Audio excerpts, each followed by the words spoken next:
Hi, today we are going to learn basic block and control flow of basic blocks. तो basic blocks का very important role होता है code optimisation में. तो किसी भी कोड में आपको ब्लॉक्स डिसाइड करने होते हैं और वो ब्लॉक्स आप डिसाइड कैसे करते हो लीडर से. So basic blocks are sequence of intermediate code with a single entry and single exit. Single entry and single exit की मीनिंग ये है कि कोड जैसे l equal to -1, i equal to 0, फिर if i is less than, यहाँ एक condition आ गई है तो यहाँ पे एक एंट्री हुई, यहाँ पे भी जो है ये एक एंट्री एज ए असाइनमेंट, यहाँ भी आपने एज ए असाइनमेंट ही एग्जिट भी लिया है. उसके बाद न्यू स्टेटमेंट स्टार्ट होता है जो कंडीशनल है. Control flow graph so control flow among basic blocks. तो पहले आप बेसिक ब्लॉक किसी कोड में आइडेंटिफाई करेंगे, फिर देखेंगे कि उन बेसिक ब्लॉक्स में आपस में कैसा फ्लो है. Basic blocks are represented as directed acyclic graph और blocks, that is DAG. So how you can determine basic block? You have to determine leader in a code. तो लीडर कैसे determine करेंगे? एक तो first statement of a code is a leader. Any statement which is the target of a conditional or unconditional goto is a leader. And third is any statement which immediately follow a conditional goto is a leader. अब ये 3 address code है, intermediate code representation जो है 3 address code format में है किसी high level language program का. अब इसमें हम बेसिक ब्लॉक डिटरमाइन करेंगे. तो पहला तो first statement is a leader. हर एक ब्लॉक का एक लीडर होगा. यहाँ देखेंगे पहला स्टेटमेंट एक लीडर है, तो स्टेटमेंट 1 इज ए लीडर. तो सेम असाइनमेंट ऑपरेशन जो है 2 में भी हो रहा है, तो इसका 1 और 2 जो है असाइनमेंट की तरह वर्क कर रहे हैं, लेकिन थर्ड में एक कंडीशनल आ रहा है. तो any statement which is the target of conditional और अनकंडीशनल गो टू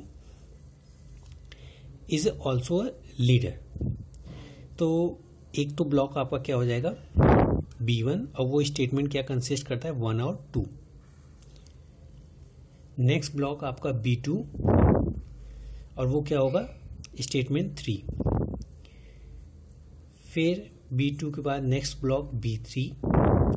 B3 अगर देखें ये तो गो टू 5 करता है, तो 5 भी यहां देखो any statement which immediately follows a conditional go to is also a leader. तो ये इमीडिएटली फॉलो कर रहा है स्टेटमेंट, तो that is also a leader. तो ये स्टेटमेंट 4 भी एक ब्लॉक बन जाएगा. नेक्स्ट ब्लॉक B4, तो ये एक ब्लॉक है. फिर स्टेटमेंट 5 आ रहा है. स्टेटमेंट 5 किस ब्लॉक में जाएगा? क्योंकि यहाँ से डायरेक्टली आप 5 पे आए हो, यहाँ पे असाइनमेंट है, यहाँ पे असाइनमेंट है, और फिर यहाँ पे एक नया गो टू है जो आपको 9 तक ले जा रहा है. दिस मीन 5, 6 और 7 एक ब्लॉक को शो कर रहे हैं, जिसमें ये फाइंड करना है कि ये तीनों रन करेंगे और जिसके बाद ये गो टू 9 पे जाएंगे अगर T2 इक्वल टू X होता है. फिर B4 के बाद नेक्स्ट B5 आएगा. तो 5, 6, 7 स्टेटमेंट हमने इवेलुएट कर लिया. इसके जस्ट बाद वाला एक ब्लॉक एक लीडर होगा, तो गो टू 10. तो 8 स्टेटमेंट इज अ ब्लॉक. फिर B6 कहाँ आएगा? ये तो 10 पे जाएगा. 9 देखें, यहाँ से 9 पे गया, 9 यहाँ भी असाइनमेंट, 10, 11. तो 9 पे क्या है L इक्वल टू I हो जाएगा. और 10 पे आप देखें T3 इक्वल टू I+1. तो यहाँ से गो टू 10 जा रहा है और यहाँ से 9 जा रहा है, तो ये एक अलग लीडर हो गया. तो B6 में क्या आएगा? सिर्फ 9 आएगा. फिर ब्लॉक 7, तो ब्लॉक 7 यहाँ से गो टू 10 पे गया, तो यहाँ भी असाइनमेंट, यहाँ भी असाइनमेंट, तो 11, 10, 11, 12 तक एक ब्लॉक में जाएगा. फिर 13 फॉर एग्जाम्पल अगर आपका स्टॉप हो या एंड हो, तो दैट इज ऑल्सो 1 ब्लॉक. तो इस तरीके से ये स्टेटमेंट जो है एक ब्लॉक में जाएंगे. अब इस बेसिक ब्लॉक से हम कंट्रोल फ्लो देखते हैं कि कैसे उनका आपस में फ्लो है. तो B1 जो ब्लॉक था, उसके बाद आप देखें कौन सा स्टेटमेंट एग्जीक्यूट कर रहा है B2 का, और B2 के बाद आपके पास ऑप्शन क्या है? एक तो B3 का और दूसरा B4 का. तो एक तो आप B3 रन कर सकते हैं कंडीशन पे, सेकेंड B4, ठीक है। तो B2 के बाद अगर देखें i इक्वल टू 0 पे, अगर if i is less then 100 तो गो टू 5, तो गो टू 5 पे चले जाएंगे, जो कि ब्लॉक ये है 5 6 7 स्टेटमेंट रन करेगा। और अगर ये ट्रू नहीं होता है तो हम 4th स्टेटमेंट रन करेगा, that is also 1 block. B3 के बाद अगर हम देखें तो हम कहाँ जा रहे हैं, एंड पे, B8। तो अगर ये 13 पे डायरेक्ट चला गया तो हम एंड पे चले जाएंगे। और B4 के बाद अगेन हमारे पास ऑप्शन है B5 और B6, ठीक है।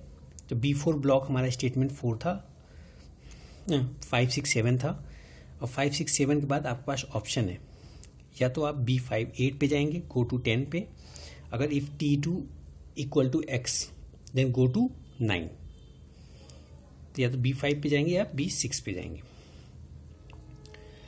तो B5 से भी आप कहाँ जा रहे हैं, B7 ब्लॉक पे। तो B5 अगर आपका दैट इज स्टेटमेंट 8 रन करता है तो गो टू 10। तो 10 जो है 10 11 12 एक साथ एक ब्लॉक है, 10 11 12, तो ये B7 पे ले जाएगा। और अगर B6 जो है स्टेटमेंट 9 है, L इक्वल टू वाई आई भी होता है, तो भी आप ये सारे स्टेटमेंट रन करते हैं, तो इसमें B6 भी आपको B7 पे ले जाएगा।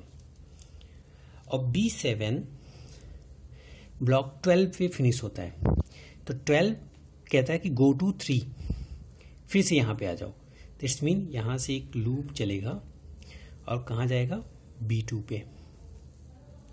So this is a control flow of basic blocks.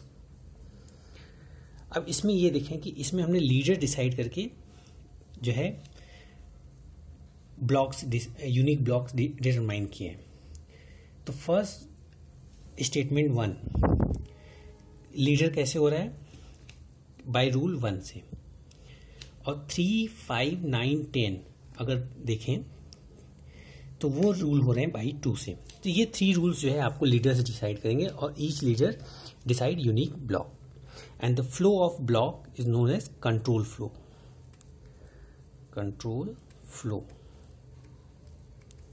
Okay, so this is basic block and control flow of basic block. Thank you.